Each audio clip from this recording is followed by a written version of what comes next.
नमस्कार मित्रांनो, स्वागत आहे आपलं पंचमुखी महादेव या चॅनलवरती। तर आज आपण बनवणार आहोत लाल मिरची, जी चवीला पण छान लागते आणि बनवायला पण एकदम सोपी।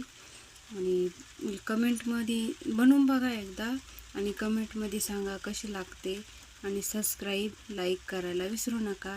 तर चला मग आपण रेसिपीला सुरुवात करू। आपल्याला लाल मिरचीसाठी लागणार साहित्य: अर्धी वाटी खोबरं, भाजलेली अर्धी वाटी शेंगदाणे, 10 ते 15 मिरच्या, 1 गड्डी लसूण, चवीपुरतं मीठ। आता आपण खोबरं, मिरच्या आणि लसूण व्यवस्थित भाजून घेऊ। शेंगदाणे भाजलेले, आता मिरच्या भाजून घेऊ आपण चांगल्या।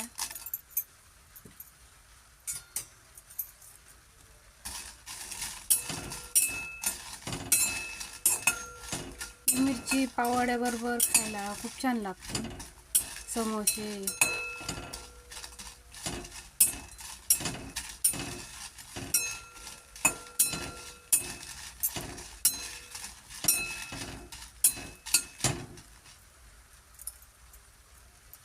कडक झाल्या का मिरच्या, मग मिक्सरची भांडी व्यवस्थित बारीक होऊन जातं।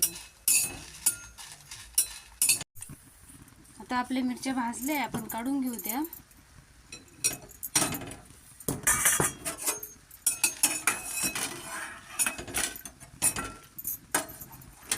त्याच कढईमध्ये लसूण टाकून घेऊ।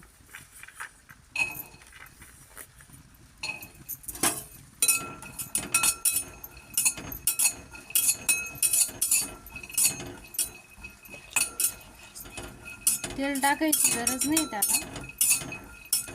लसूण पण थोडासा भाजला का, नरम झाला का काढून घ्यायचं।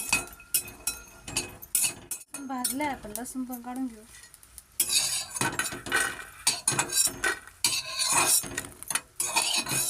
त्याच्यातच आता खोबरं भाजून घेऊ। खोबरं हलवत राहायचं, नाही तर जळून जाईल। लालसर रंगावरती झाला का मग आपण काढून घेऊ।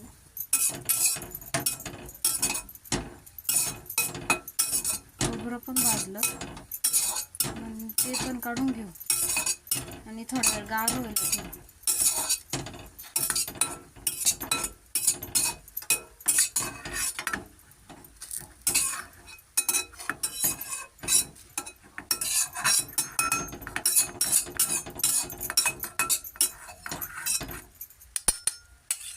हे बघा, आता खोबरं पण भाजलं व्यवस्थित, मिरच्या पण भाजल्या, लसूण पण भाजलाय आणि आपले शेंगदाणे पण भाजून झालेले। आता हे सर्व गार झाले का मग मिक्सरवरती बारीक करून घेऊ। सर्व जिन्नस आपण मिक्सरच्या भांड्यात टाकून घेऊ। गार झालंय।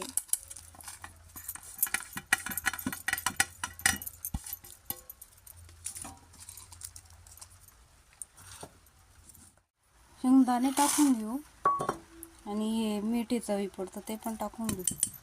ते सगळं बारीक करून घेऊ मिक्सर।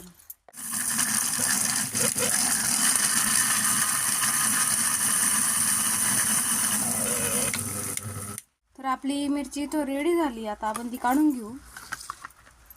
ही मिरची महिनाभर पण टिकते, खायला पण खूप छान लागते। पावड्याबरोबर खाऊ शकतो, समोश्याबरोबर खाऊ शकतो आणि अशी पोळी बरोबर पण खाऊ शकतो, छान लागते।